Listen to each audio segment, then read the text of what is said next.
আলহামদুলিল্লাহ আলহামদুলিল্লাহ নাহমাদুহু ওয়া নুসাল্লি আলা রাসূলিল কারীম আম্মা বাদ আউযু বিল্লাহি মিনাশ শাইতানির রাজীম বিসমিল্লাহির রহমানির রহিম। আজ পবিত্র শুক্রবার, মুসলমানের বড় দিন। গরিবের জন্য আজকে হজের দিন।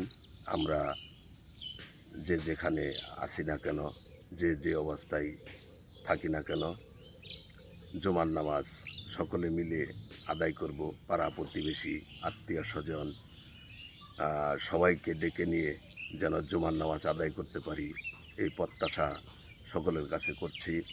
আমরা হিংসা বিদ্বেষ আজকের দিনে ভুলে গিয়ে সকলেই কাঁধে কাঁধ মিলিয়ে যেন জুমার 2 রাকাত ফরজ নামাজ আদায় করতে পারি।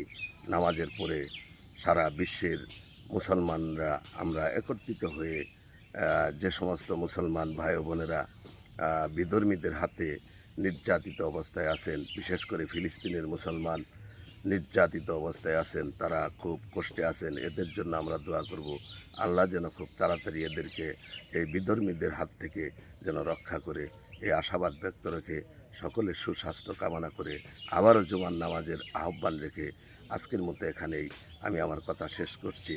আসসালামু আলাইকুম ওয়া রাহমাতুল্লাহি ওয়া বারাকাতুহু।